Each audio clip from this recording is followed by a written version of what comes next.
Hallelujah. Praise the lord. Thank you Jesus. அவர் நல்ல தேவன். சொல்லுங்கள், ஆங்கிலத்தில் சொல்லுங்கள், தேங்க்யூ ஜீசஸ் சொல்லுங்கள். எல்லாம் பிறந்த உடனே எல்லாத்தையும் கற்றுக்கிறது இல்லை, எல்லாம் கற்றுக்கங்க. தேங்க்யூ ஹோலி ஸ்பிரிட் சொல்லுங்கள். தேங்க்யூ ஃபாதர் காட் சொல்லுங்கள். ஆமாம், தேங்க்யூ அப்பா கடவுளே அப்படின்னு சொல்கிறோம். சரி, ஓகே. எல்லாம் நல்லா இருக்கீங்களா? சந்தோஷமாக இருக்கீங்களா? ஆமாம், கனகராஜண்ணே ரொம்ப நன்றி, தேங்க்ஸ் ஞாபகப்படுத்தினதுக்கு. ஆமாம், கேத்ரின் மேரி தேங்க்ஸு ஞாபகப்படுத்தினதுக்கு. ஹல்லேலூயா. பிரைஸ் தி லார்ட் சொல்லுங்களேன். ஆமாம், மெர்சி அக்கா எழுந்தே நின்றுட்டாங்க, தேங்க்ஸ். நான் சங்கீதம் படிக்க ஞாபகப்படுத்தினாங்க. கர்த்தர் நல்லவர். ஆமென். Praise God. சரி, இன்றைக்கி ரொம்ப அற்புதமான தேவனுடைய வார்த்தையை நாம் தியானிக்க போகிறோம். முதலாவது, இன்றைக்கி தலைப்பு என்ன அப்படின்னு நம்ம பார்க்க போகிறோம். தலைப்பு என்னென்னு இப்போ பார்க்க போகிறது கிடையாது. ஆமாம், எல்லா படங்களுக்கும் ஃபஸ்ட் எடுத்தோடனே தலைப்பு போட மாட்டாங்க, படம் பேர் போட மாட்டாங்க. சில படங்களில் மேலே சில எழுத்து ஓடிட்டே இருக்கும், நடிகர் பேரெல்லாம் போட்டுருவாங்க. திடீர்னு 10 நிமிஷம் கழித்து தான் படம் பேரே போடுவாங்க, டைட்டில் போடுவாங்க. அது ஒரு டிஃப்ரெண்ட்டாக இருக்கும்.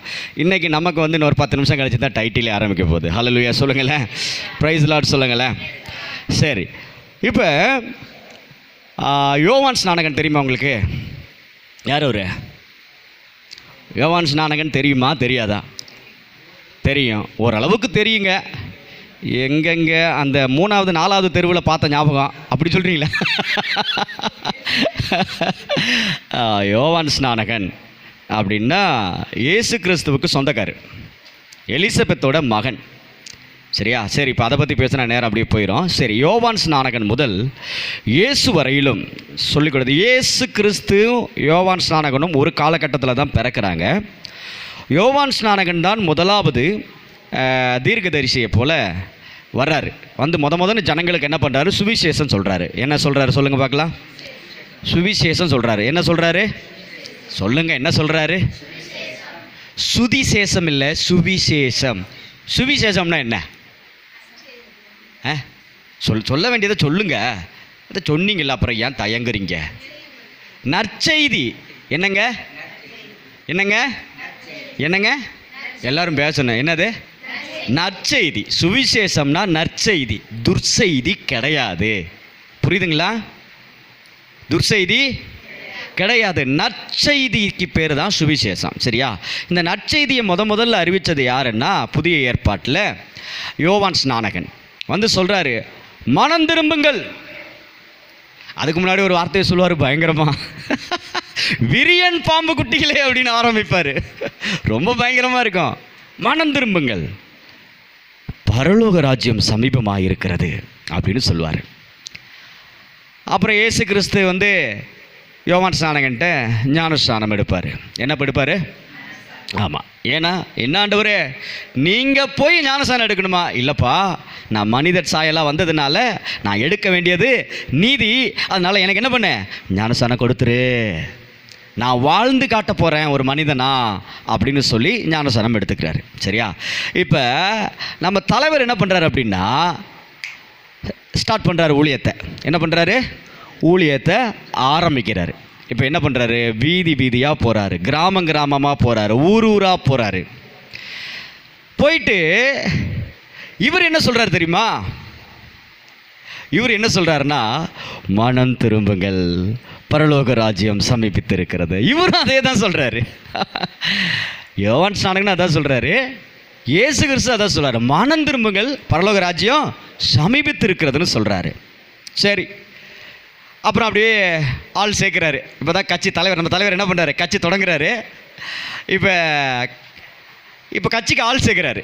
நான் உங்களுக்கு புரியணுங்கிறதுக்காண்டி சொல்கிறேன். இயேசு கிறிஸ்து கட்சி ஆரம்பிச்சிட்டாருன்னு எங்கள் பாஸ்டர் சொன்னார்னு போய்க்குது சொல்லாதீங்க, உங்களுக்கு புரியணுங்கிறதுக்காக சொல்கிறேன். இப்போ தலைவர் ஒரு கட்சி முதல்ல ஒரு கட்சி ஆரம்பிக்கிறாரு. இப்போ என்ன பண்ணுறாரு? செயலாளர், பொருளாளர், இப்போ இவங்கெல்லாம் தேவை, வேணுமா வேண்டாமா? ஆமாம். அப்போ என்ன பண்ணுறாரு? ஒரு 12 சீடர்களை ஃபஸ்ட்டு சேர்க்குறாரு. இப்போ அவங்களுக்கு அவர் சொல்கிறாரு, அவங்களா கேட்குறாங்க, தலைவரே, இந்த பரலோக ராஜ்யம் சமீபத்திருக்குன்னு சொல்கிறீங்க, என்னங்க பரலோக ராஜ்யம் சமீபத்திருக்குன்னு சொல்கிறீங்க, இப்போ நாங்கள் எப்படி ஜெபம் பண்ணணும் சொல்லிக் கொடுங்க அப்படின்னு கேட்குறாரு. எப்படி ஜெபம் பண்ணுன்னு சொல்லிக் கொடுங்கன்னு கேட்குறாரு. இப்போ நம்ம தலைவர் என்ன பண்ணுறாரு? என்னடா தலைவர்னு சொல்கிறேன்னா, உண்மையிலே உண்மையான சத்தியமுள்ள நேர்மையான தலைவர் யாருன்னா இயேசு கிறிஸ்து மட்டும்தான். ஆமென்னு சொல்லுங்களேன். ஏனால் கிறிஸ்து உங்களுக்கு தலையாக இருக்கிறாருன்னு சொல்லப்படுது. சபைக்கு தலையாக இருக்கிறாரு. தலை அப்படின்னால இயேசு தான். இன்றைக்கி யாரோ தலைன்னு சொல்லிட்டு இருக்கிறாங்க. ஆனால் என்னை பொறுத்த வரைக்கும் நம்ம தலை இயேசு மட்டும்தான். ஆமென்னு சொல்லுங்களேன். ஹல்லேலூயா சொல்லுங்களேன். பிரைஸ் தி லார்ட் சொல்லுங்களேன். அப்போ அவர் சொல்லிக் கொடுக்கும்போது அவர் ஒரு விஷயத்தை சொல்கிறாரு. எப்படி ஆரம்பிக்கிறாரு? எப்படி சொல்லிக் கொடுக்குறாரு ஜெபத்தை? பரமண்டலங்களில் இருக்கிற எங்கள் பிதாவே, உம்முடைய நாமம் பரிசுத்தப்படுவதாக. மூணாவது சொல்றாரு, உம்முடைய ராஜ்யம் வருவதாக. எங்க வந்து நிற்கிறாரு பாருங்க. எங்க போனாலும் ராஜ்யத்தை விடவே மாட்டாரு. தெருவுக்கு போனாலும் சரி, வீதிக்கு போனாலும் சரி, கிராமத்துக்கு போனாலும் சரி, பட்டணத்துக்கு போனாலும் சரி, பரலோக ராஜ்யம் சமீபித்திருக்கிறதுன்னு பிரசங்கிக்கிறவர் சீசர்களுக்கு சொல்லிக் கொடுக்கும்போது கூட ஜெபத்தில் கூட ராஜ்யத்தை உள்ள வச்சு தான் சொல்லிக் கொடுக்குறாரு. அப்போ ராஜ்யத்தில் ஏதோ ஒரு ரகசியம் இருக்கு. ஹல்லேலூயா சொல்லுங்களேன். பிரைஸ் தி லார்ட் சொல்லுங்களேன். இப்போ நம்முடைய ராஜ்யம் வருவதாக அப்படின்னு சொல்லிக் கொடுக்குறாரு. மத்தேயு 5ஆம் அதிகாரத்தை 6ஆம் அதிகாரத்தில் இதை சொல்கிறாரு. நான் ஃபஸ்ட்டு மனம் திரும்புங்கள் பரலோக ராஜ்யம் சமீபித்திருக்கிறது மத்தேயு 3ஆம் அதிகாரம் 4ஆம் அதிகாரத்தில் பார்த்தீங்கன்னா அந்த வசனம் இருக்குது. அடுத்து மத்தேயு 6ஆம் அதிகாரத்தில் பார்த்தீங்கன்னா உம்முடைய ராஜ்யம் வருவதாக. என்ன பண்ணு? பிதாவிட்ட கேளுப்பா. என்ன பண்ணு? கேளுங்கள், கேளுங்கள். பிதாவே உம்முடைய ராஜ்யம் வருவதாக. மூணாவது மத்தேயு 6ஆம் அதிகாரத்தில் சொல்கிறாரு. மத்தேயு 6:33 சொல்கிறாரு, தேவனுடைய ராஜ்யத்தை தேடுங்கள். இப்போ பரலோக ராஜ்யம் சமீபித்திருக்கிறதுன்னு ஃபஸ்ட்டு சொன்னார். ரெண்டாவது வருவதாகன்னு கேட்க சொன்னார். மூணாவது டே ராஜ்யத்தை தேடுங்கடா அப்படின்னு சொல்லித்தராரு. ராஜ்யத்தை தேட சொல்கிறாரு. அடுத்து மத்தேயு 12:28 சொல்கிறாரு, தேவனுடைய ராஜ்யம் உங்களிடத்தில் வந்திருக்கிறது அப்படின்னு சொல்கிறாரு. ஃபஸ்ட்டு சமீபித்திருக்கிறதுன்னு சொன்னார். பக்கத்தில் இருக்கிற தேவனுடைய ராஜ்யம் சமீபித்திருக்கிறதுன்னு என்ன? சமீபம்னா என்ன? பக்கத்தில். ஆமாம். என் கூடவே இரும் ஓ இயேசுவே, நீர் இல்லாமல் நான் வாழ முடியாது. நம்ம பக்கத்தில் இருக்க ராஜ்யம் எங்கே இருக்குது? ஃபஸ்ட்டு எங்கே இருந்துச்சு? பக்கத்தில் இருந்துச்சு.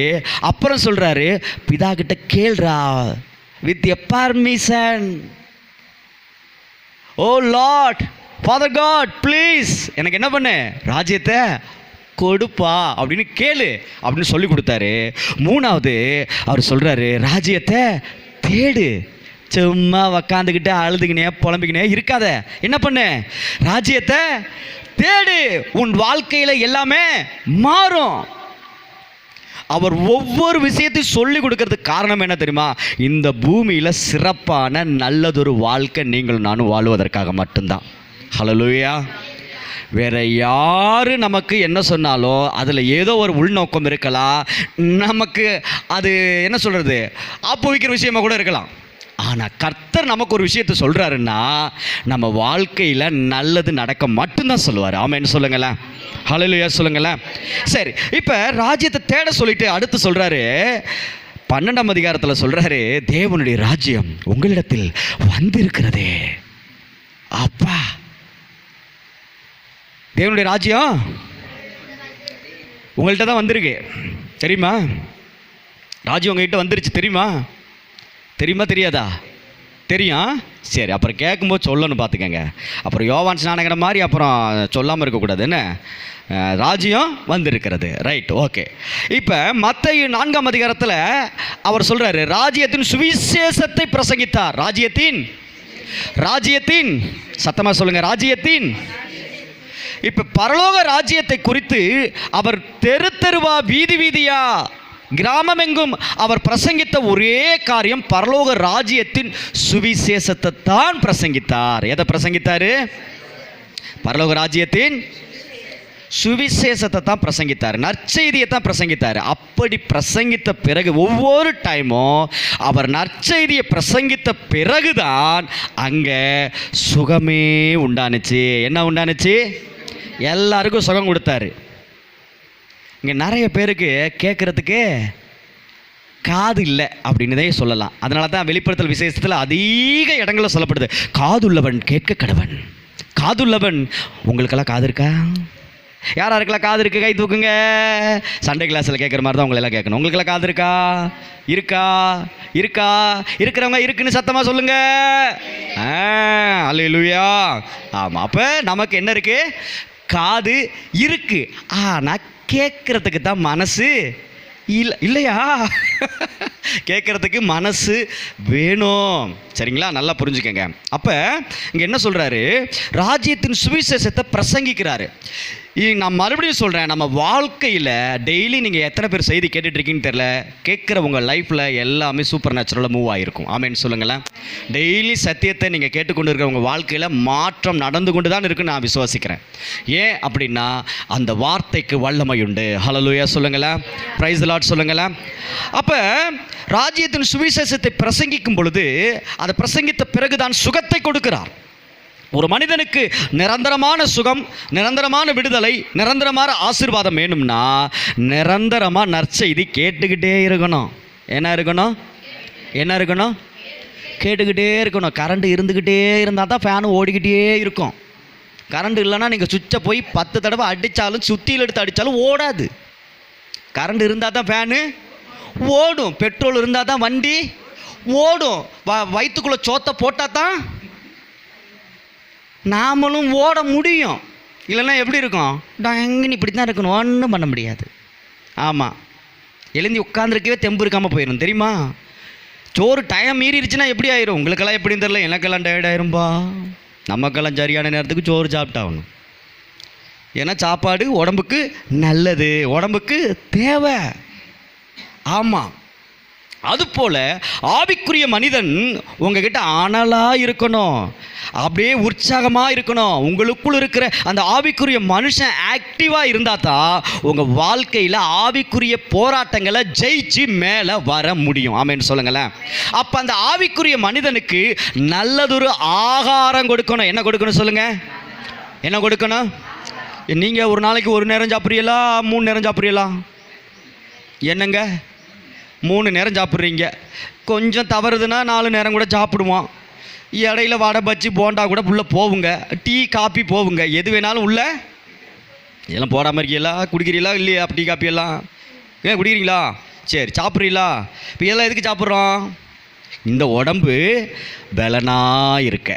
இந்த உடம்பு சரி, நாம் சாப்பிட்றோம். நம்ம சாப்பிட்டோன்னே என்ன நடக்குதுன்னு தெரியுமா? நம்ம சாப்பிட்டோன்னு என்ன நடக்குது? சாப்பிட்டோன்னு என்ன நடக்குது?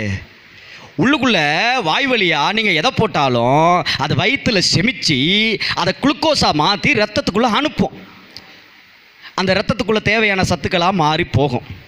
அங்கே போய் வயிற்று குடலுக்குள்ளேயும் கிட்னிலையும் சுத்திகரிக்கப்பட்டு சிறுநீராகவும் கழிவாகவும் வெளியில் தேவையில்லாத வெளியேற்றிட்டு மற்றதை இந்த உடம்புக்கு என்ன பண்ணும்? சத்துக்களாக மாற்றி கொடுக்கும். இந்த உடம்புல இவ்வளோ பெரிய விஷயத்தை வச்சுருக்காரு ஆண்டவர், தெரியுமா? கழிவு வெளியாகலைன்னா முடிஞ்சு போச்சு கதை. அப்படியே வியாதியாக மாறிடும் உடம்புல, தெரியுமா? ஹல்லேலூயா சொல்லுங்களேன். தெரியுங்களா? தெரியாதுங்களா?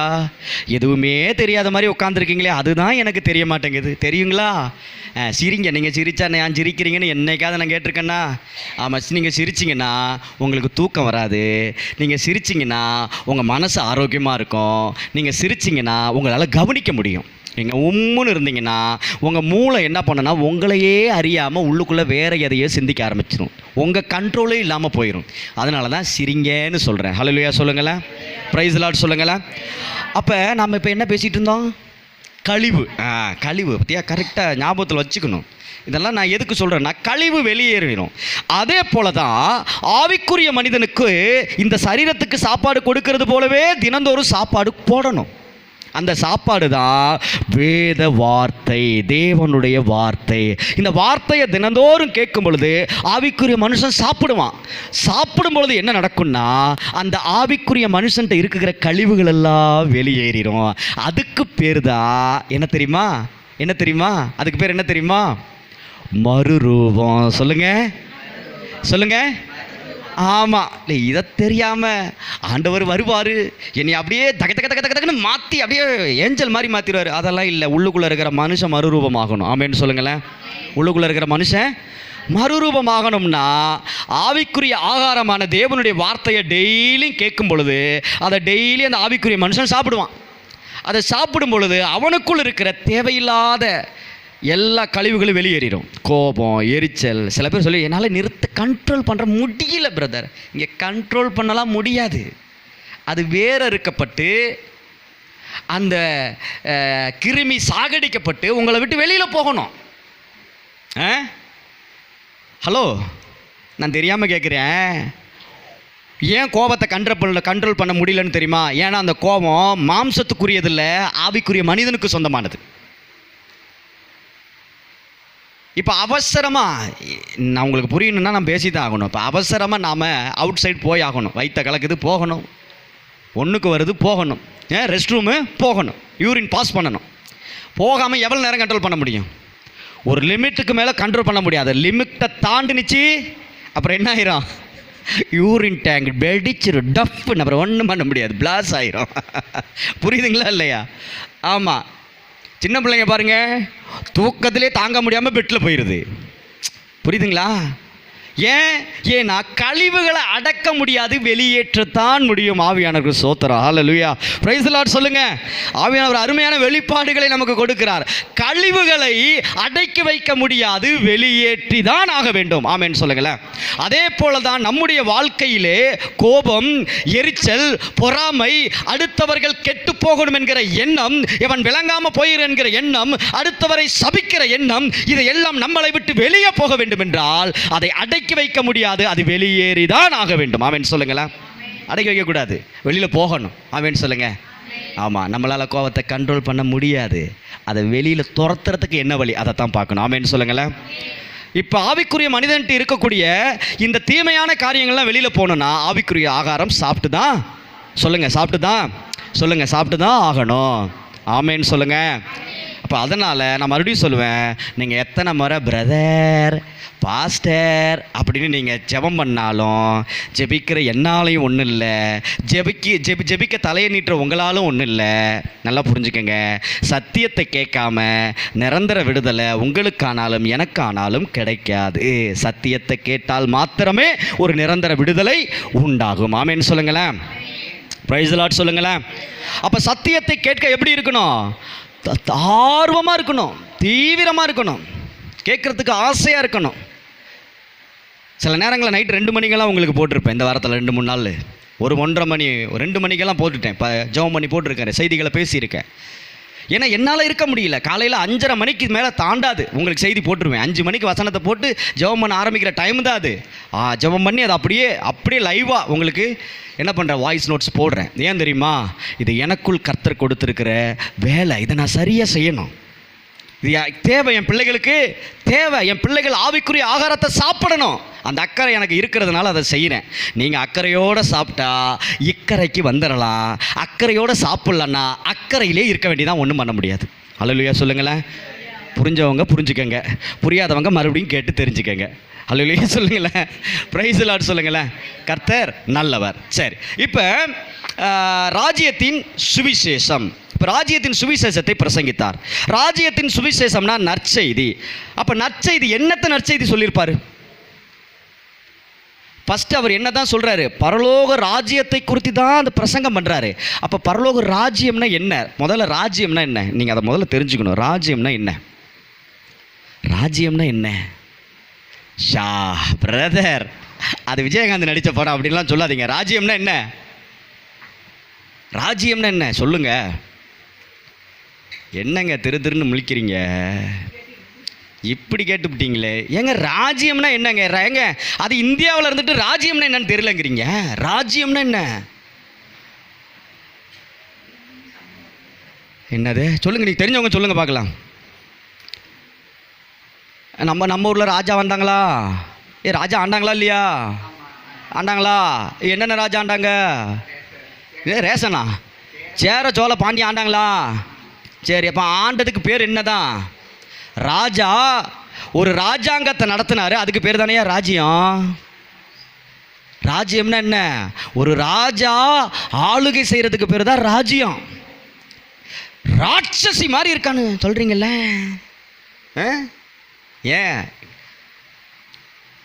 ஷோ, எங்கேருந்து தேடி பிடிச்சிட்டு வந்தனே தெரியல. இப்படி வந்து வாய்ச்சிருக்கு நமக்கு ஒரு மருமக, வீட்டையே ராஜ்யம் பண்ணுறா. கேள்விப்பட்டதில்ல? கேள்விப்பட்ட இல்லையோ? கேள்விப்பட்டீங்களா இல்லையா? கேள்விப்பட்டீங்களா? எங்கேயே கேட்ட மாதிரி இல்லை, வீட்டுக்குள்ளே கூட கேட்டிருப்பிய. என்ன, உங்கள் வீட்டில் இருக்கலாம், பக்கத்து வீட்டில் இருக்கலாம், ஏற்ற வீட்டில் இருக்கலாம், அண்ணன் வீட்டில் இருக்கலாம், அக்கா வீட்டில் இருக்கலாம். எங்கேயே இந்த வார்த்தை கேட்காம இருக்க முடியாது. வீட்டையே ஆட்டி படைக்கிறாப்பா, வீட்டையே ராஜ்யம் பண்ணுறான். என்ன ராஜ்யம் பண்ணுறதுன்னா என்ன? அவள் வச்சது தான் சட்டம். அவள் வச்சது தான் சட்டம். அதுக்கு பேர் தான் ராஜ்யம். இப்போ புரிஞ்சிச்சு, விளங்கிருச்சா? இப்போ நம்ம தேசத்தை ராஜ்யம் பண்ணுறது யாரு? ஏசப்பா. ஓகே, அது சரிதான். இப்போ மாம்சத்து ரீதியாக பாருங்கள். இப்போ இந்த உலக பிரகாரம் பார்த்தோம்னா இந்தியாவை ராஜ்யம் பண்ணுறது யாருன்னா மோடிஜி. ஆமாம், ஹே பாத் ஹே, அவர் தான் ஆளுகை செய்கிறாரு. சரியா? ஆமாம். இப்போ நம்ம தமிழ்நாட்டை ராஜ்யம் பண்ணுறது யாரு? யாரு? என்ன இப்படி சொல்லிட்டீங்க? முதலமைச்சர் மு.க. ஸ்டாலின். ஆமாம். சரியா? அவர் பதவி ஏற்கும்போது அற்புதமாக ஒரு வார்த்தை சொன்னார், முத்துவேல் கருணாநிதி ஸ்டாலின் ஆகிய நான். அப்படிங்கும்போது எப்படி இருந்துச்சு தெரியுமா? அவங்க வீட்டுக்காரமெல்லாம் அழ ஆரம்பிச்சிட்டாங்க. ஆமாம், ராஜ்யத்தை ஆளுகை செய்கிறது சும்மா கிடையாது. புரியுதுங்களா? ஆமாம். இப்போ நான் இதெல்லாம் எதுக்கு உங்களுக்கு புரியணுங்கிறதுக்காக தான் சொல்கிறேன். ராஜ்யம் அப்படின்னா அது ஒரு ஆளுகை. அவங்க வச்சது தான் சட்டம். அவங்க வச்சது தான் சட்டம். நல்லா புரிஞ்சுக்கங்க. இப்போ ராஜ்யம் அப்படின்னா அந்த ராஜ்யத்துக்குன்னு ஒரு என்ன இருக்கும் தெரியுமா? கலாச்சாரம் இருக்கும். என்ன இருக்கும்? என்ன இருக்கும்? இருக்குமா இருக்காதா? இப்போ தமிழ்நாட்டு ராஜ்யத்தில் ஒரு கலாச்சாரம் இருக்கா இல்லையா? கேரளாவில் ஒரு கலாச்சாரம் இருக்கா இல்லையா? இப்போ எந்த நாட்டில் எந்த ராஜா ஆளுகை செய்கிறாரோ அந்த ஆளுகைக்குள்ளே ஒரு கலாச்சாரம் இருக்கத்தான் செய்யும். ஹல்லேலூயா சொல்லுங்களேன். இப்போ இன்னும் புரிகிற மாதிரி சொல்லணும் அப்படின்னா, ஆங்கிலேயர் வந்தானா நம்ம நாட்டுக்கு, இந்தியாவுக்கு வந்தானா? வந்தானா இல்லையா? வந்தானா இல்லையா? வெள்ளைக்காரன் வந்தானா? வந்து ஆட்சி செஞ்சானா? அவன் கலாச்சாரத்தை இங்கே உட்புகுத்தினானா இல்லையா? கட்டாயப்படுத்தினானா இல்லையா? இன்னைக்கு வரைக்கும் கட்டாயப்படுத்தப்பட்டிருக்கா இல்லையா? இன்னைக்கு வரைக்கும் நம்ம அதை ஃபாலோ பண்ணிகிட்டு இருக்கோம். தெரியுமா தெரியாதா? எத்தனையோ தலைமுறை மாறிடுச்சு. அவன் ராஜ்யத்தை இங்கே கொண்டு வந்து எத்தனை தலைமுறை ஆச்சு? ஐயா நீங்கள் சொல்லுங்கய்யா, எத்தனை வருஷம் வரைக்கும் அவன் வந்துட்டு போய்? ரொம்ப காலமாச்சு. எந்த வருஷம் சொல்லி சுதந்திரம் கிடச்சிச்சு ஏதாவது தெரியுமா? 1947. 1947. இப்போ 47. இப்போ எத்தனை வருஷம் ஆகி போச்சு பாருங்கள். அப்போ அதுக்கு முன்னாடி அவன் தான் இங்கே ஆளுகை செஞ்சான். அவன் தான் ராஜ்யம் பண்ணான். ராஜ்யம் பண்ணும் பொழுது வந்தான். திருநெல்வேலியில் கூட சொல்லுவாங்க, பெண்கள் ஜாக்கெட்டே போடக்கூடாதான், அப்படி தான் இருந்தாங்களாம். அவன் வந்து கலாச்சாரத்தை மாற்றினா, பெண்கள் ஏன்டா இப்படி இருக்காங்க, முதல்ல அவன் பொம்பளைங்களை ஜாக்கெட் போட சொல்கிறான். கலாச்சாரத்தை மாற்றினா, அவன் கலாச்சாரத்தை கொண்டு வந்தான். இன்றைக்கி போட்டிருக்கோம்ல பேண்டு ஜட்டை, இது எப்படி வந்துச்சு தெரியுமா? அவன் கொண்டு வந்த கலாச்சாரம். நம்ம கலாச்சாரம் என்ன? வேட்டி சட்டை தான். அவன் கொண்டு வந்தான் பேண்ட்டு சட்டை. இப்போ பேசுகிறோம்ல, தமிழில் முழுசாக பேச மாட்டான். நான் சொல்கிறது சரிதானே? புரியுதுங்களா? ஓகேவா? அண்டர்ஸ்டாண்ட்? எஸ். இதெல்லாம் யார் கொண்டு வந்தா? அவன் தான் கொண்டு வந்தான். யார் கொண்டு வந்தா? அவன் தான். ஆங்கிலேயர் ஆங்கிலத்தை கொண்டு வந்து கலாச்சாரத்தை பரப்புனான். இங்கே பள்ளிக்கூடம் எப்படி வந்துச்சு? அவன் தான் கொண்டு வந்தான். எல்லாம் படிப்பறிவு இல்லாமல் இருக்காங்க. எல்லாம் அறிவை வளர்த்துக்கணும், கல்வியை சொல்லிக் கொடுறா. அவன் கலாச்சாரத்தை உள்ளே கொண்டு வந்தான். அடுத்து என்ன கொண்டு வந்தான்? மருத்துவத்தை கொண்டு வந்தான். அது வரைக்கும் கை வைத்தியம்தான். இங்கிலீஷ் மெடிசன்லாம் எப்படி வந்துச்சு? அவன் கொண்டு வந்த கலாச்சாரம். புரியுதுங்களா இல்லையா? நான் எதையுமே ரைட்டு தப்புன்னு பேசுகிறதுக்கு சொல்லலை. ஒருத்தன் ஒரு நாட்டை ஆளுகை செய்யும் பொழுது, ராஜ்யம் பண்ணும் பொழுது, முதலாவது அவன் கொண்டு வர்றது கலாச்சாரத்தை தான். என்னத்தை கொண்டு வரான்? புரியுதா இல்லையா? நான் சொல்கிறது உங்களுக்கு புரியுதுங்களா? ஹலோ, திருமணமாகி இங்கே பெண்கள் நிறைய பேர் இருக்கிறீங்க. நீங்கள் திருமணமாகி உங்கள் மாமனார் வீட்டுக்கு போனதுக்கப்புறம் உங்கள் மாமனார் வீட்டுக்கு ஏற்ற கலாச்சாரத்துக்கு நீங்கள் மாறுறீங்களா இல்லையா? மாறிட்டீங்களா இல்லையா? ஹலோ, மாறிதான் ஆகணும், வேறு வழி இல்லை. அந்த கலாச்சாரத்துக்கு மாறிதான் ஆகணும். தமிழ்நாட்டுக்குள்ளே எடுத்துக்கங்களேன்,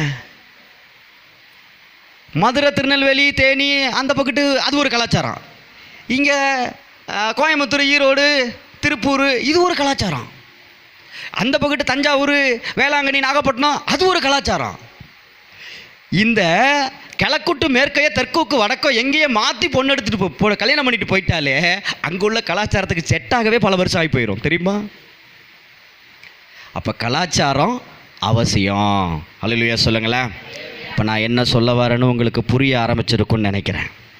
அப்போ ஒரு ராஜ்யத்துக்குள்ளே நாம் போகும் பொழுது அந்த ராஜ்யத்தின் கலாச்சாரத்தின்படி தான் நம்ம வாழ்ந்தாக வேண்டும். புரியுதுங்களா உங்களுக்கு? நான் சொல்கிறது புரியுதுங்களா? நான் சொல்கிறது சரியாக தெரியுதுங்களா உங்களுக்கு? புரியுதுங்களா இல்லைங்களா? நாம் ஒரு ராஜ்யத்திற்குள்ளே போகும் பொழுது கலாச்சாரத்தை நமக்கு சொல்லி கொடுப்பாங்க, அதை ஃபாலோ பண்ணி தான் ஆகணும். ஹல்லேலூயா சொல்லுங்களேன். உங்களுக்கு இன்னும் புரிகிற மாதிரி இன்னும் ஒரு விளக்கம் சொல்கிறேன்.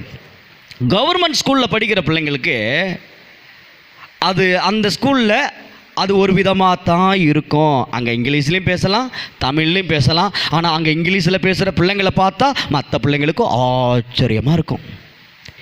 இவ பாரு இங்கிலீஷ்லேயே பேசுகிறா, இங்கிலீஷ் என்னமா பேசுகிறான் பாரு, அது ஆணு வாயை பிளந்து நான்லாம் பார்த்துருக்கேன்ப்பா எங்கள் ஸ்கூலில். ஏன்னா அந்த இங்கிலீஷ் மீடியத்திலேருந்து அத்தி பூத்தது போல் சில பிள்ளைங்களை ஸ்கூல் மாற்றும் போது கொண்டு வந்து சேர்ப்பாங்க. ஐயா அதுங்க பேசுகிற பேச்சா நம்மளை வாயை ஆன்னு ஈ போதா கொசு போதானே தெரியாது, அந்த அளவுக்கு வாயை திறந்து பார்க்குற மாதிரி இருக்கும். ஆனால் மெட்ரிகுலேஷன் ஸ்கூலுக்கு போயிட்டீங்கன்னு வச்சுக்கோங்களேன், அங்கே உள்ள கலாச்சாரமே வேறு. நீங்கள் யூரின் போகணுன்னா கூட இங்கிலீஷில் தான் கேட்கணும், தண்ணி வேணும்னாலும் இங்கிலீஷில் தான் கேட்கணும். நான் ஒரு ஸ்கூலுக்கு ப்ரோக்ராம் பண்ண போயிருந்தேன், அந்த ஸ்கூல் பேர் எனக்கு மறந்துருச்சு. ஆனால் அந்த ஸ்கூலில் தமிழில் தான் பேசணும், யார் நிகழ்ச்சி நடத்த வந்தாலும் தமிழில் தான் பேசணும். இங்கே பார்த்தீங்களா, எனக்கு நான் எவ்வளோ பெரிய பிரச்சனை போய் மாட்டிக்கிட்டேன் பார்த்துக்குங்க. நான் சரின்னு போயிட்டு நான் பட்ட பாடு. அந்த பிள்ளைங்க வாத்தியார் அப்பான்னு தான் கூப்பிடுது, டீச்சர் அம்மான்னு தான் கூப்பிடுது. அம்மா எனக்கு தண்ணீர் வேண்டும் அப்படி தான் கேட்குது. அதுக்கு ஏன்னா அது அவன் கலாச்சாரம், அவங்க அதை அப்படி தான் இருக்கணும்னு அவங்க ஒரு சட்டம் வச்சுருக்கிறாங்க. கலாச்சாரம் சட்டம் என்பது ஒன்று தான், புரியுதுங்களா? கலாச்சாரமும் சட்டமும் ஒன்று தான். அப்போ நான் இதுக்கு எதுக்கு சொல்ல வரேன்னா, மெட்ரிகுலேஷன் ஸ்கூல்லாம் எப்படி இருக்குது, தமிழ் மட்டும் பேசக்கூடிய ஒரு பள்ளிக்கூடமும் இருக்குது, அரசாங்க பள்ளிக்கூடமும் இருக்குது. நல்லா புரிஞ்சுக்கங்க, புரியுதுங்களா? இப்போ இதே கேரளாவுக்கு நீங்கள் ஒரு பள்ளிக்கூடத்துக்கு போகிறீங்க, கேரளாவுக்கு அங்கே பாருங்களேன், எந்த மனசிலாயா இந்த சேச்சு, புரியுதா? அப்போ அங்கே லாங்குவேஜ் மாறுது, அங்கே ட்ரெஸ்ஸு வேறு மாதிரி இருக்கும். ஊட்டி கான்வெண்ட்டுக்கு போங்களேன், சொற்று இல்லாமல் பார்த்தீங்கன்னா நம்மளை பைத்தியம் மாதிரி பார்ப்பாங்க. சொற்று போட்டு தான் உட்காந்து அவனு பள்ளிக்கூடத்தில் எல்லாம் சொற்று, புரியுதுங்களா? அது அங்கே உள்ள கலாச்சாரம்.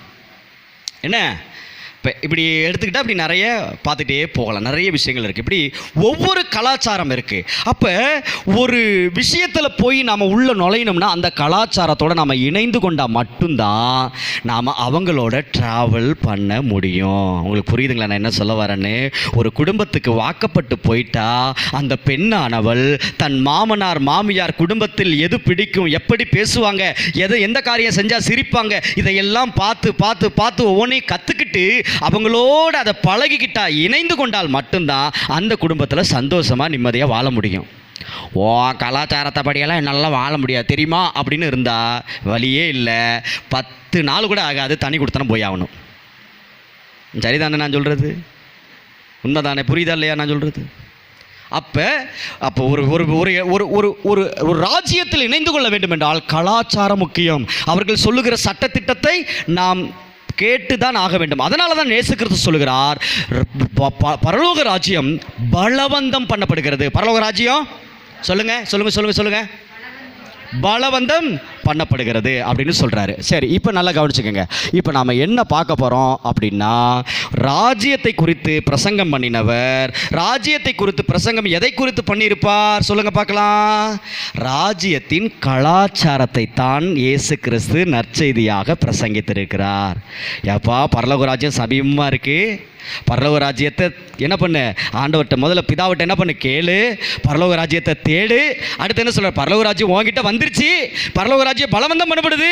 இப்போ நீ ஒன்றை மட்டும் புரிஞ்சுக்க, பரலோக ராஜ்ய கலாச்சாரத்தை கற்றுக்கிட்டீங்கன்னா நீ தேவனோடு இணைந்திருக்கலாம், தேவனிடத்திலிருந்து கிடைக்கக்கூடிய எல்லா நன்மைகளையும் சும்மா ஆசைத்தீர அனுபவிக்கலாம். ஹல்லேலூயா சொல்லுங்களேன். பரலோக ராஜ்யத்தை கலாச்சாரத்தை கற்றுக்கிட்டா நாம தான் ராஜா, நாம தான் ராணி. ஹல்லேலூயா சொல்லுங்களேன். தேவனோடு அவர் சொல்கிறாரு, அவர் என்னோடு இருந்தால் ஒரு சேனைக்குள் பாய்வேன், அவர் என்னோடு இருந்தால் ஒரு மதிலை தாண்டுவேன், அவர் என்னோடு இருந்தால் ஒரு சேனைக்குள் பாய்வேன், அவர் என்னோடு இருந்தால் ஒரு மதிலை தாண்டுவேன். அவர் சொல்கிறார், இயேசு கிறிஸ்து ஏற்கனவே சொல்லிட்டாரு, தனியாக உன்னால் ஒன்றும் பண்ண முடியாது, நான் உன் கூட இருந்தால் தான் எல்லாமே பண்ண முடியும்னு சொல்லியிருக்காரு. உன்னால் தனியாக என்ன பண்ண முடியாது, ஒரு மயிரை வெண்மையாக்கவோ கருப்பாகவோ உன்னால் ஒரு முளத்தவும் ஹைட்டில் கூட்டவும் முடியாது, குறைக்கவும். ஆமாம், குப்பரை கவுந்து படுத்தாலும் உன் தலை பின்னாடி திரும்பாது, உன் தலையும் சேர்ந்து குப்பரை தான் திரும்பும். வேணா நான் நினச்சேன்னா வந்து தலையை திருப்பி வைப்பேன் பாரு. அவர் அதான் சொல்ல வர்றாரு, உன் வாழ்க்கையில் ஒரு மாற்றம் ஏற்படணும்னா அது என்னால் மட்டும்தான் முடியும்னு சொல்லி கொடுத்துருக்காரு. அல்லேலூயா. அப்போ என்ன சொல்ல வர்றாரு, நான் இல்லாமல் நீ இல்லை, நீ இல்லாமல் நான் இல்லைன்னு சொல்கிறாரு. அல்லேலூயா. அவர் தனியாக இருந்தாலும் நல்லா இருக்காது, நாம் தனியாக இருந்தாலும் நல்லா இருக்காது, நாமளும் ஆண்டவரும் இணைந்து இருந்தால் தான் அழகாக இருக்கும். அல்லேலூயா சொல்லுங்களேன். அவர் தலைன்னா நாம் சரீரம், அவரும் நாமளும் இணைஞ்சா தான் அந்த முழு உருவம் அழகாக இருக்கும். ஹல்லேலூயா சொல்லுங்களேன். ஐயோ, நாம் கூட அவர் இல்லாமல் இருக்க முயற்சி பண்ணுறோம் அப்பப்போ. அதனால தான் அழுகிறோம், கண்ணீர் வடிக்கிறோம், கவலைப்படுறோம், கஷ்டப்படுறோம், துன்பப்படுறோம், வேதனைப்படுறோம், வெக்கப்படுறோம், அவமானப்படுறோம். ஆனால் நாம் இல்லாமல் அவரால் இருக்கவே முடியாது. ஹல்லேலூயா. நாம் இல்லாமல் அவரால் இருக்கவே முடியாதுங்க.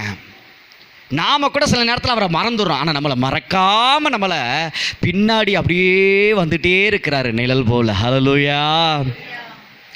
நிழல் போல என் வாழ்வில் வருபவரே, விலகாமல் துணை நின்று காப்பவரே, நிழல் போல வருபவரே, விலகாமல் துணை நின்று காப்பவரே, நீர் போதும் என் வாழ்விலே, என் ஏசையா நீர் போதும் என் வாழ்விலே.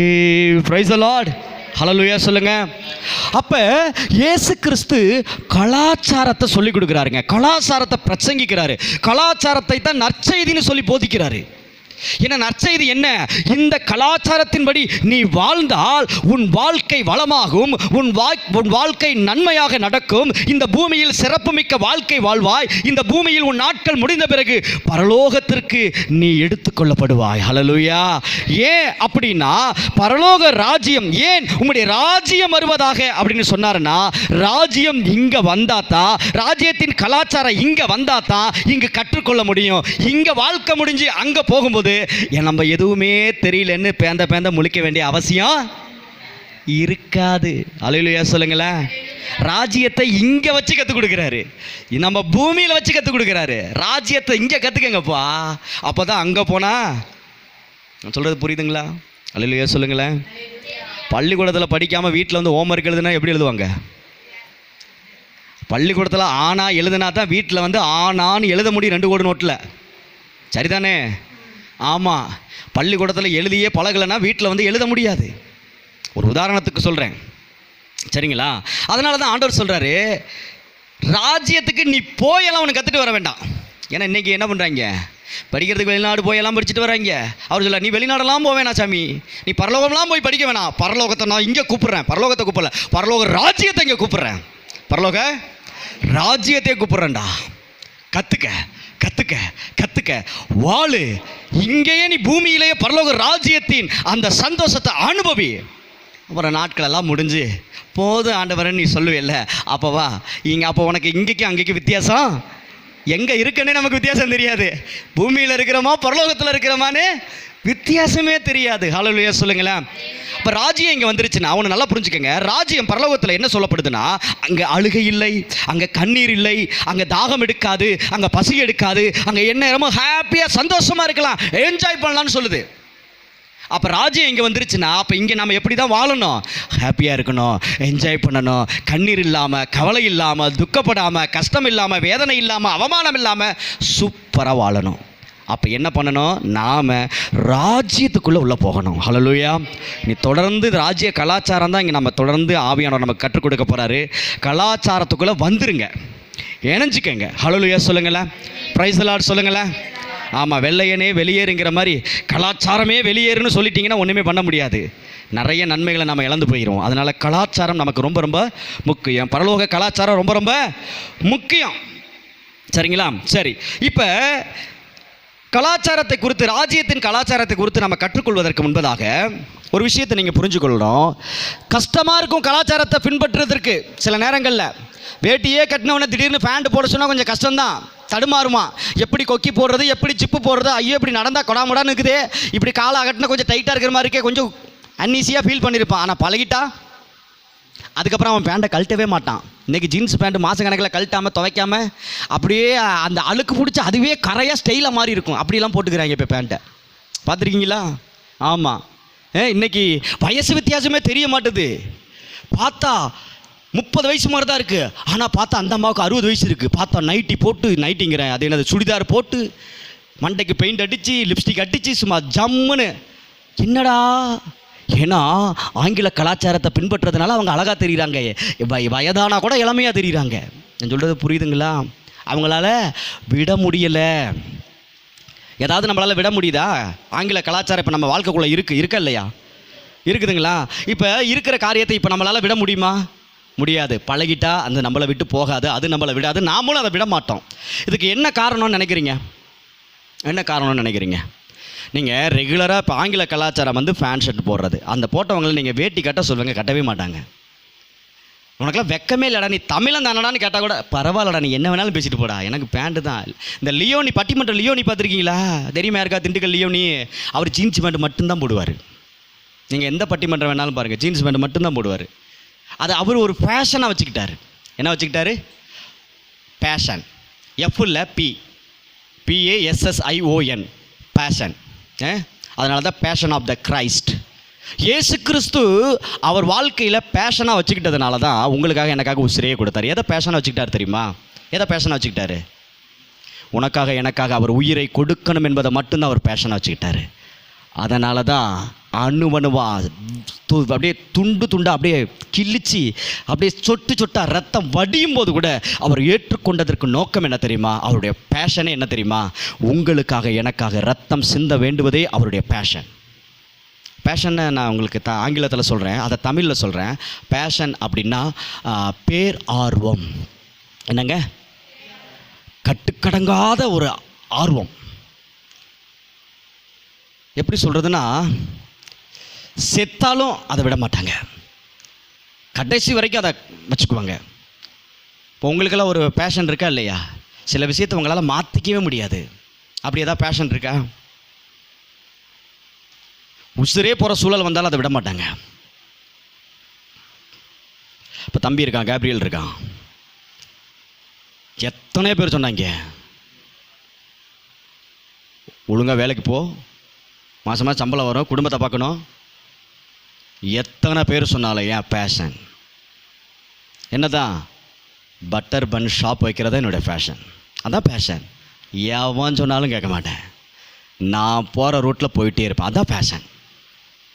அதை தான் இயேசு செஞ்சார். எவனுக்காகவும் நான் என்ன பண்ண மாட்டேன், நிற்க மாட்டேன். ஏன்? எனக்காக கூட என்ன பண்ண மாட்டேன், என் உசுரை தக்க வச்சுக்க நான் விரும்ப மாட்டேன். என் ஜனங்களுக்காக உயிரை கொடுப்பேன் என்று நான் முடிவு பண்ணிட்டேன். அதை யாருக்காகவும் நிறுத்த மாட்டேன், உசுரை கொடுத்தே தீருவேன். இதான் பேஷன். இதைத்தான் நீங்கள் உங்கள் வாழ்க்கையில் கொண்டு வரணும். இப்போ சொல்லுங்கள், உங்கள் வாழ்க்கையில் பேஷன் இருக்கா இல்லையா? ஏதோ ஒன்று வச்சுருப்பீங்கள்ல. எந்த சூழலையும் என் வீட்டுக்காரை விட்டு கொடுக்கவே மாட்டேன், அது ஒரு பேஷன்.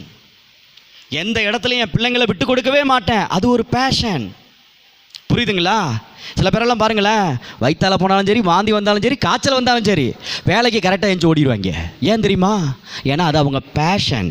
வயிற்று பொழப்புக்காக போகணுன்னா அப்படி போக மாட்டாங்க, அது அவங்க பேஷனாக இருக்கிறதுனால போகிறாங்க. ஹல்லேலூயா சொல்லுங்களேன். இன்னும் உங்களுக்கு புரிகிற மாதிரி சொல்லணும் அப்படின்னா, இப்போ நீங்கள் ஒரு வேலைக்கு போகிறீங்க, ஒரு டீச்சர் வேலைக்கு போகிறீங்க, ஒரு டைலர் வேலைக்கு போகிறீங்க, ஏதோ ஒரு சொந்த தொழில் பண்ணுறீங்க.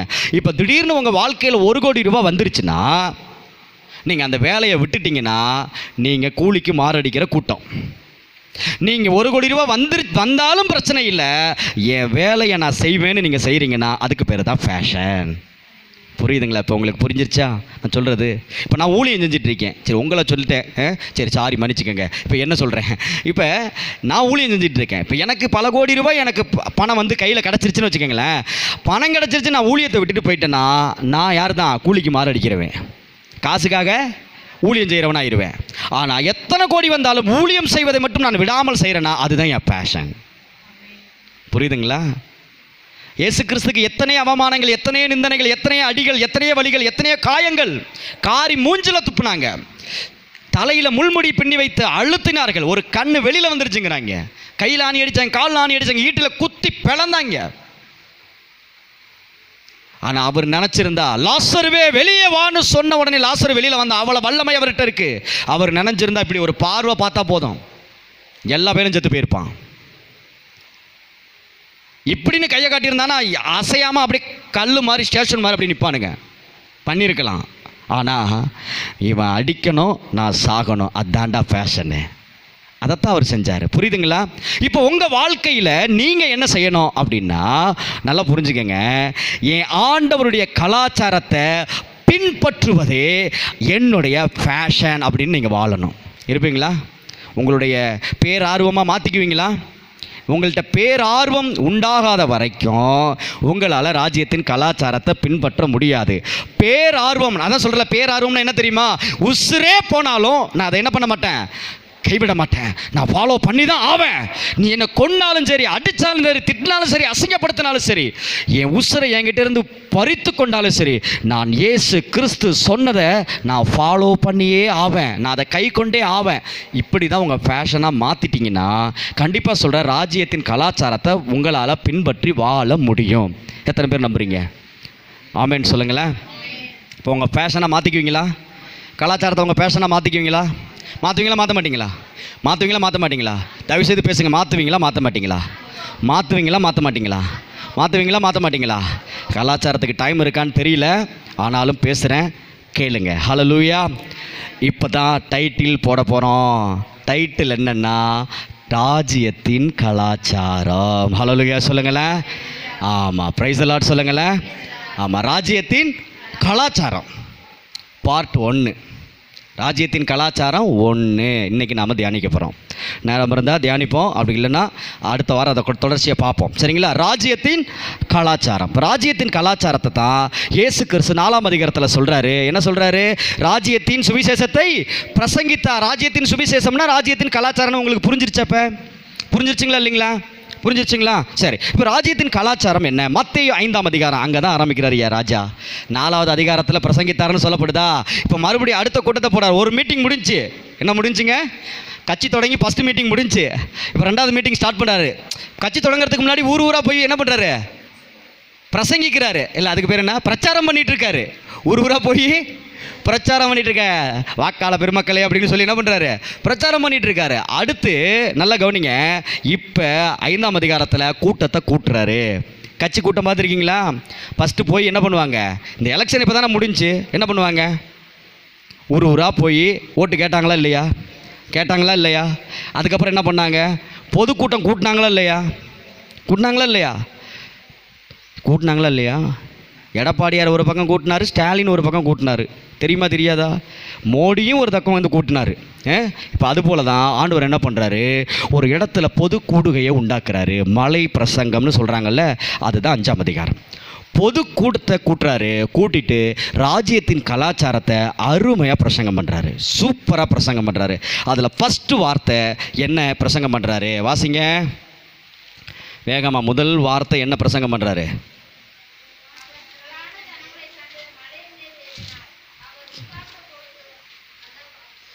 வாசிங்க வாசிங்க வாசிங்க. ஏன்னா அவர் நடந்தது, உட்காந்தது, திரும்பினது எல்லாமே எழுதியிருக்கோம். அவர் வாயை திறந்து பேசுனது இப்போ படிங்க.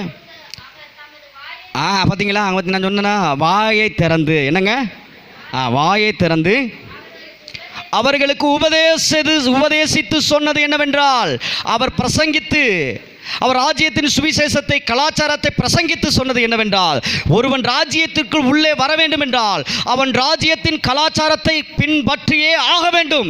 அதற்காக அவர் சொல்றாரு. ஃபர்ஸ்ட் படிங்க படிங்க படிங்க சத்தமா எல்லாரும் படிங்க பார்க்கலாம். அப்படியே சேர்ந்து சொல்லுங்க. ஆவியில் எளிமையுள்ளவர்கள் பாக்கியவான்கள், பரலோக ராஜ்யம் அவர்களுடையது.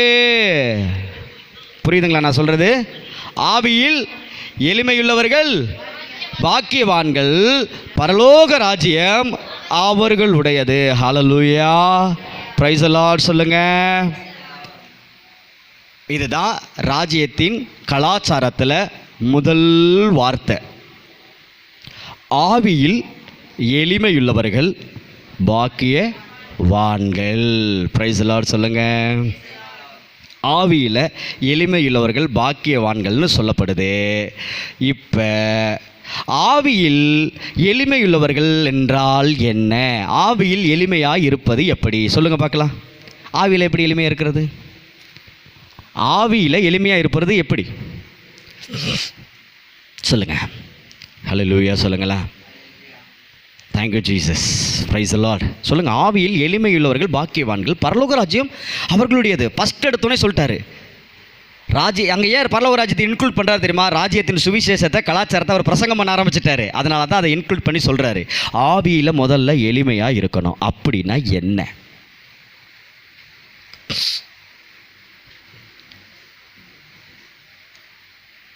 என்ன பேரமைதியாக இருக்கு?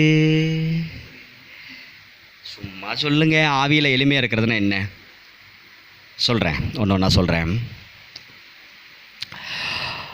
இப்போ நான் ஏன் துவங்கும் போதே தேங்க்ஸ் சொல்ல ஆரம்பித்தேன்? உங்களுக்கு புரியலல்ல? நான் ஏன் முன்னாடி வாசிக்காமே காணிக்கை பெட்டியை தூக்கி வச்சுட்டு உடனே காணிக்கையை நான் போட ஆரம்பித்தேன்? ஏன் நடந்துச்சுன்னு தெரியுமா?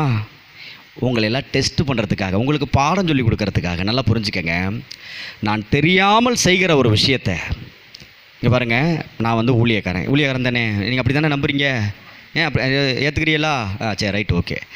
இப்போ நான் என்னை நீங்கள் உங்கள் ஊழியக்காரா, உங்கள் ஆவிக்குரிய தகப்பனாக வச்சுருக்கீங்க. இப்போ அதுக்காக நான் என்ன பண்ணக்கூடாது? இந்த இடத்துல நின்றுட்டு எல்லாம் எனக்கு தெரியும்பா, பேசாமல் இரு, எல்லாம் தெரிஞ்சு டைம் ஆயிடுச்சு போவோம் அப்படின்னு நான் சொல்லலை.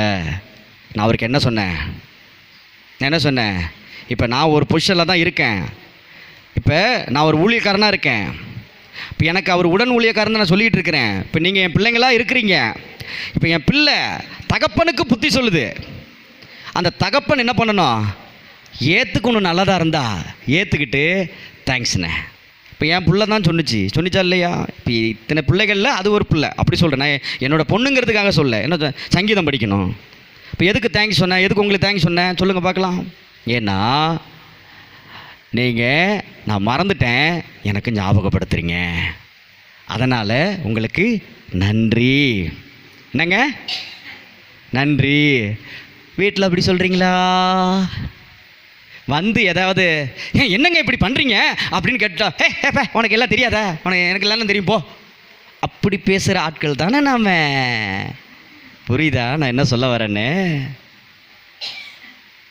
அது மகனாக இருக்கட்டும், மகளாக இருக்கட்டும், மாமனாராக இருக்கட்டும், மாமியாராக இருக்கட்டும், கணவனாக இருக்கட்டும், அத்தையாக இருக்கட்டும், பாட்டியாக இருக்கட்டும், தாத்தாவாக இருக்கட்டும், ஏன் வீட்டில் விளையாடுகிற உங்கள் பேரப்பிள்ளையாக இருக்கட்டும், ஒரு நல்ல விஷயத்தை உங்கள் வாழ்க்கையில் சொல்லுதுன்னா அதை காது கொடுத்து கேட்டு ஏற்றுக்கொள்கிறீங்க. பார்த்தீங்களா? அதுக்கு பேர் தான் ஆவியில் எளிமையாக இருக்கிறது. ஒரு தப்பு செஞ்சோன்னே, என்னதான் இருந்தாலும் நீங்கள் செய்கிற தப்பு, அப்படியா, சாரி பிரதர், மன்னிச்சிருங்க, தெரியாமல் பேசிட்டேன், தெரியாமல் செஞ்சிட்டேன். இதுக்கு பேர் தான் ஆவியில் எளிமை.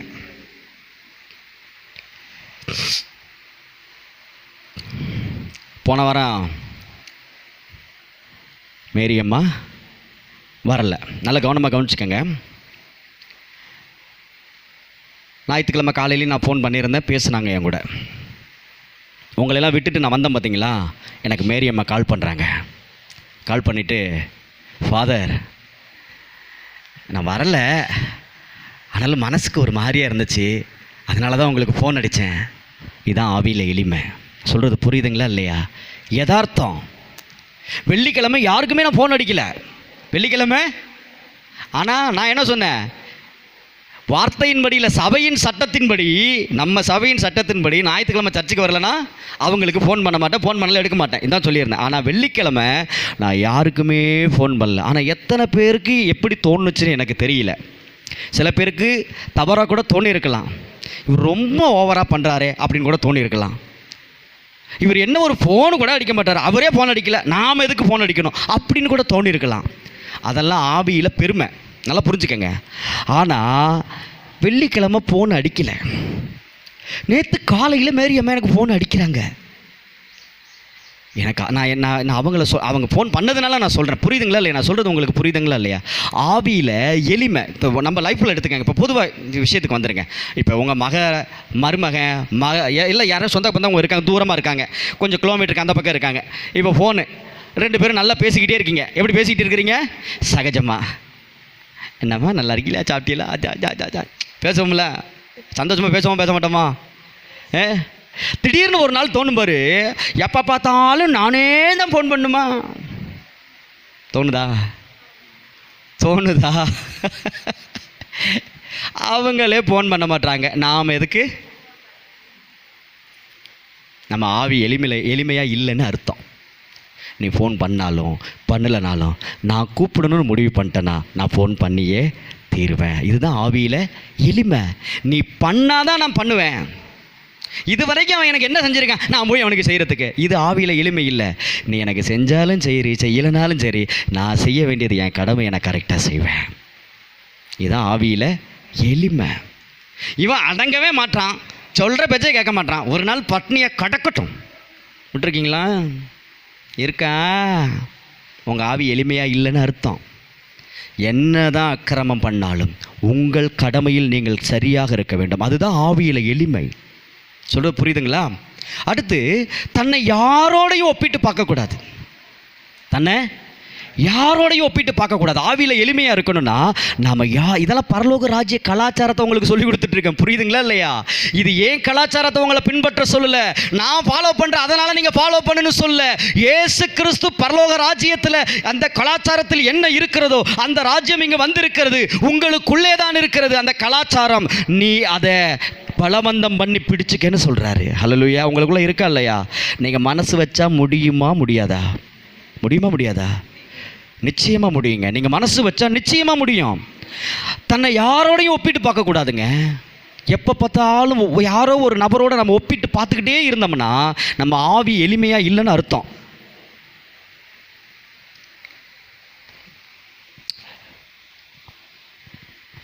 நம்மளை யாரோ ஒருத்தர் பேசிட்டாங்கன்னு வச்சுக்கோங்க, இப்போ ஒன்றுமே இல்லை, மறுபடியும் சபைக்குள்ளேயே நம்ம ட்ராவல் பண்ணுவோம். இப்போ நான் இப்போ 2 வாரத்துக்கு முன்னாடி ஒரு சட்டம் சொன்னேன், நம்ம சபையின் சட்டம்னு சொன்னேன்னா, லேட்டாக வந்துட்டா திருவிருந்து வாங்க முடியாது, கொடுத்ததுக்கப்புறம் வந்தால் வாங்க முடியாது, அப்புறம் வரலன்னா யாருக்கு நான் ஃபோன் பண்ண மாட்டேன், நீங்கள் எனக்கு ஃபோன் பண்ணக்கூடாது, எவ்வளோ பெரிய மோசமான உங்களுக்கு பிரச்சனை இருந்தாலும் எனக்கு ஃபோன் பண்ணாதீங்க சொன்னேன்னா இல்லையா? சொன்னேன். இதை நீங்கள் அப்படியே ஏற்றுக்கொண்டிருந்தீங்கன்னா நீங்கள் ஆவியில் எளிமையாக இருக்கீங்கன்னு அர்த்தம். ஆனால் அதையே வெளியில் போயிட்டு இவர் ஏன் இப்படி பேசுகிறாரு, இவர் ஏன் ஓவராக இப்படி பண்ணுறாரு அப்படின்னு ஒருவேளை நீங்கள் பேசியிருந்தீங்கன்னா அது ஆவியில் எளிமை இல்லை. நான் சொல்கிறது புரியுதுங்களா இல்லையா? நான் உங்களுக்கு புரிகிறதுக்காக சொல்கிறேன். ஏன் நான் ஒரு விஷயத்தை ஏற்றுக்கொள்ள முடியாது, சரி அதை விடுங்க. இப்போ காலையில் ஒரு அம்மா வேப்ப மரத்தில் மேலே வளர்ந்து வரதை போய் வடக்குன்னு முடிச்சு போணுச்சு. நான் சொன்னேன், இம்மா சிஸ்டர் ஒடிக்காதீங்க அப்படின்னு சொன்னேன். கேட்காம நல்லபடி வளைச்சிச்சு, இம்மா சொல்ல கேட்காம பண்ணுறியாம்மா அப்படின்னு. நான் பேசுகிறது நியாயம் என்னன்னா, அங்கே பக்கத்தில் இருக்கிற 4 பேர் சேர்ந்துட்டு அவர் தான் நல்லது தானே சொல்கிறார், ஐயா உடைக்காமல் விட்டா என்ன அப்படின்னு 4 பேர் கேட்கவும் இந்த அம்மா செஞ்சது தப்புன்னு ஏற்றுக்கிற மனப்பான்மை இல்லை. பேசிக்கிட்டே போகுது, ஒரு அம்மாட்ட சண்டைக்கே போயிடுச்சு. அப்போனா என்ன அர்த்தம்? ஆவியில் எளிமை இல்லை. ஆவியில் எளிமையாக இருந்தால் தான் நீ ராஜ்யத்துக்குள்ளேயே முதல் படி நுழைய முடியும். சொல்ல வர்றது புரியுதுங்களா?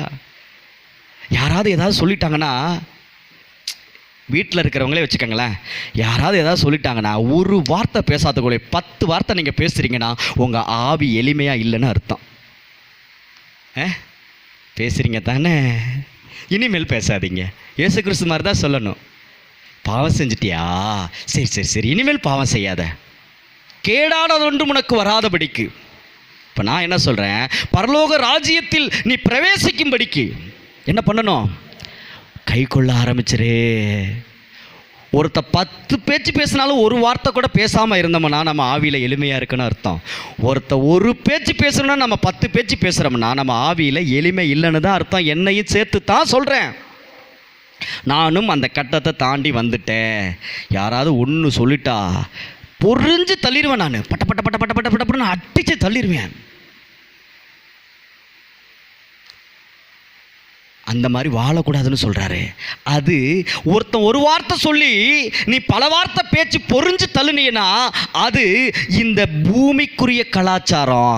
ஒருத்தன் ஒரு 10 வார்த்தை பேசியும் நீ ஒரு வார்த்தை பேசாமல் அமைதியாக அவனை மன்னிச்சுட்டு அந்த இடத்த கடந்து போகிறனா நீ பரலோக ராஜ்யத்தில் நீ கலாச்சாரத்தை பின்பற்றன்னு அர்த்தம்.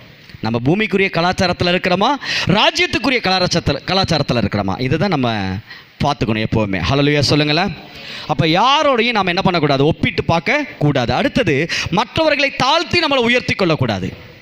எப்போ பாருங்களேன், அவன் பார்த்தியா எப்படி இருக்கான், பார்த்தியா என்ன பேச்சு பேசுனா, என்ன ஆட்டம் ஆடுனா, நான் பார்த்தியா எப்படி இருக்கேன், இப்படி சொல்கிறாங்க பார்த்தீங்களா. மற்றவனை தாழ்த்தி நம்மளை உயர்த்தி காட்டுறோம் பார்த்தீங்களா, அதுக்கு பேர் ஆவியில் எளிமை கிடையாது. சரிங்களா. அடுத்து, மற்றவர்களை அலட்சியப்படுத்தக்கூடாது. கனகராஜனுக்கு தெரியுமா தெரியாதானா தெரியதில்லை. சில நேரம் ஏன்னா அவர் ஃபோன் பண்ணிவிட்டு மறுபடியும் ரீடைல் பண்ணணும் அப்படின்னா அவருக்கு கொஞ்சம் டைம் எடுக்கும்.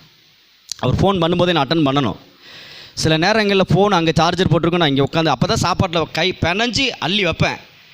ஃபோன் அடிக்கும், ஓடி போய் அந்த ஃபோன் அட்டன் பண்ணுவேன், அட்டன் பண்ணி பேசுவேன். அவருக்காக மட்டும் இல்லை, நீங்கள் யார் ஃபோன் பண்ணாலும் நான் அட்டன் பண்ணி பேசி தான் ஆகிறேன். என் நேரம் கூப்பிட்டால் நீங்கள் நடுசாமத்துலலாம் கூப்பிட்றீங்க, ஞாபகம் இருக்கா? நான் ஃபோன் எடுத்திருக்கேன், ஞாபகம் இருக்கா? என்ன காரணம் தெரியுமா? அந்த ஆவியில் எளிமை இருந்தால் மட்டும்தான் உங்கள் ஃபோனை அட்டன் பண்ணி பேச முடியும். சில நேரத்தில் மிஸ்டு கால் பார்த்து திருப்பி கூப்பிடுவேன். சரிங்களா. சில நேரங்களில் மறந்து வேணால் நம்ம இருந்துடலாம். ஆனால் வேணும்னே இருந்தோம்னா அது தப்பு. என்னங்க, வேணும்னே இருந்துட்டோம்னா அது ரொம்ப ரொம்ப தப்பு. அப்படி இருக்கவே கூடாது. ஆனால் நிறைய பேர் இருக்கிறாங்க, நம்மக்கிட்ட கூட அந்த பழக்கம் இருக்கும். ஆனால் அதை மாற்றிக்கங்க. யார் பேசினாலும் காது கொடுத்து, யார் பேசினாலும் காது கொடுத்து, யார் பேசினாலும் ஏன் வாயே வரமாட்டேது, யார் பேசினாலும் சம்பாதிச்சாலும் சம்பாதிக்க விட்டாலும் அவர்கள் பேசினால் காது கொடுத்து கேட்கணும். சோறு போட்டாலும் சோறு போடலைனாலும் அவங்க பேசுகிறத கேட்கணும். நாய் குலைச்சாலும் குலைக்கலைனாலும் சோறு போட்டு தான் ஆகணும். புரியுதுங்களா. எல்லா நாயும் அப்படியே பயங்கரமாக அப்படியே எஃபெக்டாக இருக்குன்னு சொல்ல முடியாது. சில நாய் திங்கும் தூங்கும் அவ்வளோதான், வேறு ஒன்றுமே செய்யாது. திங்கும் தூங்கும் சாணி போடும், அதுவும் செஞ்சிடும், நமக்கு வேலையை வைக்கும். ஆனால் அதுக்காக நம்ம சோறு போடாமல் விட்டுற முடியுமா? விட்டுற முடியாது. ஏன்னா அதுக்கு ரெஸ்பான்ஸ் பண்ணுறது. இப்போ என்ன சொல்ல வரேன் அப்படின்னா, நாம் ஒரு மதிப்பு கொடுக்கணும். யாருக்காக இருந்தாலும் மதிப்பு கொடுக்கணுங்க. சின்னவங்க பெரியவங்க யாருக்கா இருந்தாலும் தயவு செய்து மதிப்பு கொடுங்க. மதிப்பு கொடுக்காம இருந்துடாதீங்க. நீங்கள் மதிப்பு கொடுக்குறீங்கன்னா அதுக்கு பேர் என்னதான்? ஆவியில் எளிமை. எதிரியாக இருந்தால் கூட உங்களுக்கு துரோகம் பண்ணியிருக்கலாம், உங்கள் வாழ்க்கையில் இருக்கிறதுல மோசமான ஒரு விஷயத்தை பண்ணியிருக்கலாம். ஆனால் அவங்களே வழியனக்கா நம்மளை தேடி வந்து பேசும் பொழுது தயவு செய்து சொல்கிறேன், காது கொடுத்து கேளுங்க. என்னன்னு கேட்கணும். சரி, நல்லா கவனிங்க. சுலோச்சனம்மா லைன் கட் ஆகிருச்சு, மறுபடியும் கனெக்ட் பண்ணுறாங்க. ஓகே, கேளுங்க. அப்போ நம்ம யாருடைய பேச்சையும் அலட்சியம் பண்ணக்கூடாது. யாரோட பேச்சில் அலட்சியம் பண்ணப்படும் தெரியுமா? வீட்டில் வேலை செய்யாமல் இருந்தாங்கன்னா அவங்க பேச்சுக்கு மதிப்பே இருக்காது. சின்ன பெத்த பிள்ளைங்க பேச்சுக்கு மதிப்பு பெற்றவங்கள்ட்ட இருக்காது. பார்த்துக்கங்க. வயசாயிருச்சுன்னா அவங்க பேச்சுக்கு மதிப்பு இருக்காது. சரீரத்தில் குறைபாடு இருந்துச்சுன்னா அவங்க பேச்சுக்கு மதிப்பு இருக்காது. அவன் கிடக்க. புரியுதுங்களா கனகராஜன்? உங்களுக்கு புரியும், நல்லாவே புரியும். ஏன்னா அலட்சியம் பண்ணப்பட்டவர்களுக்கு தான் அந்த வழி என்னன்னு தெரியும். பிரைஸ் தி லார்ட் சொல்லுங்களேன். அதை நாம் ஒரு நாளும் செய்யக்கூடாது. யாரையும் அலட்சியப்படுத்த கூடாது, எல்லாரையும் நேசிக்கணும். சரிங்களா. அடுத்து, மற்றவர்களை தரைக்குறைவாய் நினைக்கக்கூடாது, தரைக்குறைவாக பேசவும் கூடாது. Price the Lord. அடுத்தவங்களை தரக்குறைவாக நினைக்கவும் கூடாது, பேசவும் கூடாது. அதுக்கு பரலோக கலாச்சாரம் கிடையாது. ராஜ்யத்தின் கலாச்சாரமே அது கிடையாது. எல்லாரையும் ஒரே மாதிரி நினைக்கிறேன். அடுத்து ஒரு விஷயத்தை செஞ்சுட்டு அதை நான் தான் செய்தேன் என்று தெரியப்படுத்த முயற்சிக்க கூடாது. உங்களுக்கு ஒன்று தெரியுமா? அது தற்பெருமை ஒன்று, அது ஆவியில் எளிமை இல்லைன்னா அது அப்படி தான். ஒரு விஷயத்தை செஞ்சுட்டு அதை நான் தான் செஞ்சேன்னு அதை காட்டிக்கிறதுக்கு எப்படியாவது முயற்சி பண்ணுவாங்க. அந்த காலத்திலேருந்தே ஒரு டியூப் லைட் வாங்கி வச்சாலே உபயம் எழுதி வைப்பாங்க. டியூப் லைட்டு ஃபுல்லாக பேர் எழுதி வச்சுருவாங்க. டியூப் லைட்டு வெளிச்சமே மங்குற அளவுக்கு டியூப் லைட்டு, அந்த டியூப் லைட்டு பட்டி எல்லாத்துலேயும் பேர் எழுதுவாங்க. பார்த்துருக்கீங்களா? அப்போ ஒரு விஷயத்தை நாம் செய்கிறோம் அப்படின்னா, நீங்கள் ஒரு நல்ல சூப்பராக ஒரு விஷயத்தை செய்கிறீங்க அப்படின்னா, அது நீங்கள் உங்களை நான் தான் செய்தேன் என்று நீங்கள் காட்டிக்கொள்ள வேண்டிய அவசியமே இல்லை. ஆனால் தேவன் உங்களை கனப்படுத்துவார், தேவன் உங்களுக்கு பரிசு கொடுப்பார். நாம் தான் செஞ்சோம் அப்படின்னு நம்ம காட்டிக்க வேண்டிய அவசியம் இல்லை. இன்றைக்கி எத்தனையோ பேர் என்ன பண்ணுறாங்க, உதவி செய்கிறதால வெளியில் காட்டிக்கவே கூடாது, தெரியுமா? ஏன்னா வலதுகை செய்வது தெரியக்கூடாது. ஹல்லேலூயா சொல்லுங்களேன். இதெல்லாம் ஆவியில் எளிமையுள்ளவர்களால் மட்டும்தான் அப்படி இருக்க முடியும். அடுத்து, மற்றவர்கள் பேசும்போது அவர்கள் வார்த்தைக்கு கவனமாய் செவி கொடுக்கணும். நான் ஒரு பெரிய ஊழியத்தில் இருக்கும் பொழுது எனக்கு மேலே ஒரு ஊழியக்காரர் இருந்தார். அவங்க எங்கள் எல்லா ஜோனலுக்கும் ஒரு ஊழியக்காரர் இருப்பார். அப்போ சில பேர் ஃபோன் அடிப்பாங்க, சில விஷயங்களெல்லாம் கேட்கவே முடியாது தான், பேசுனதே பேசுவாங்க, புலம்புவாங்க. ஸ்பீக்கரை போட்டு வச்சுடாரு, அப்படிவாரு. இல்லைடா நீங்கள் பேசுங்கன்னு பக்கத்தில் யார்ட்டா கொடுத்துருவாரு. ஏன்னா சில விஷயங்களை கேட்கவே முடியாது. அந்த மாதிரி விஷயத்தை நம்ம அவாய்ட் பண்ணி தான் ஆகணும். ஏன்னா பேசினதையே பேசிக்கிட்டே இருப்பாங்க, அதை கேட்டுக்கிட்டே இருக்க முடியாது. புரியுதுங்களா? ஆனால் முக்கியமான விஷயமா இருந்தால் காது கொடுத்து கேட்டு என்ன ஏதுன்னு பேசி அதுக்கு சொல்யூஷனை சொல்லி தான் ஆக வேண்டும். அல்லேலூயா சொல்லுங்களேன். சரி, இப்போ ஆவியில் எளிமையாக இருக்கிறதுனா தன்னை யாரோடையும் ஒப்பிட்டு பார்க்கக்கூடாது, மற்றவர்களை தாழ்த்தி நம்மளை உயர்த்தி கொள்ளக்கூடாது, மற்றவர்களை அலட்சியப்படுத்தக்கூடாது, மற்றவர்களை தரைக்குறைவாக நினைக்கக்கூடாது, பேசக்கூடாது. ஒரு விஷயத்தை செஞ்சுட்டு நான் தான் செய்தேன் என்று தெரியப்படுத்த முயற்சிக்க கூடாது. மற்றவர்கள் பேசும்போது அவர்கள் வார்த்தைக்கு கவனமாக செவி கொடுக்கணும். இப்படி இருந்தால் தான் ஆவியில் எளிமையாக இருக்கிறது. இதுதான் ராஜ்யத்தின் கலாச்சாரத்தின் முதல் வார்த்தை. ஹல்லேலூயா சொல்லுங்களேன். இதுதான் முதல் வார்த்தை. ஆவியில் எளிமையாக இருப்பீங்களா? இனிமேல் யார் என்ன பேசினாலும் படன்னு பொறிச்சு தள்ளிடாதீங்க, அவசரப்பட்டு பேசிடாதீங்க யாரை பற்றியும். ஏன்னா இதெல்லாம் ஆவியில் எளிமை இல்லைன்னா அதை நம்ம பேசிடுவோம். இப்போ நம்ம ரோட்டில் போகிறோம், ஒரு டூ வீலரில் போகிறோம், காரில் போகிறோம், ஆப்போசிட்டில் வரவன் என்ன பண்ணுவான், சில நேரத்தில் அவனுக்கு பாதிப்பு வர மாதிரி இருக்கும் நம்ம ஓட்டிகிட்டு போகிறது. அவன் நம்மளை திட்டிட்டு போவான். அவன் திட்டுனா நம்ம பதில் திட்டாமல் வந்தோம்னா நம்ம ஆவியில் எளிமையாக இருக்குன்னு அர்த்தம். அவன் திட்டினோன்னா நாமளும் திரும்பி என்னடா அப்படின்னு நின்னோம்னா சரியில்லை ராஜா மாறிக்கேன்னு அர்த்தம். ஹல்லேலூயா சொல்லுங்களேன். பிரைஸ் தி லார்ட் சொல்லுங்களேன். அதனால் இந்த ராஜ்யத்தின் கலாச்சாரத்தை பின்பற்றணுன்னா உங்களுக்கு முன்னாடியே சொன்னேன், இதை நீங்கள் பேஷனாக மாற்றணும். எப்படி மாற்றணும்? ஆமாம், பேரார்வமாக எடுத்துக்கணும். நான் இன்றைக்கி ஆவியில் எளிமையாக இருக்க போகிறேன், நான் கற்றுக்க போகிறேன். கற்றுக்கொண்டால் மட்டும்தான் முடியும்.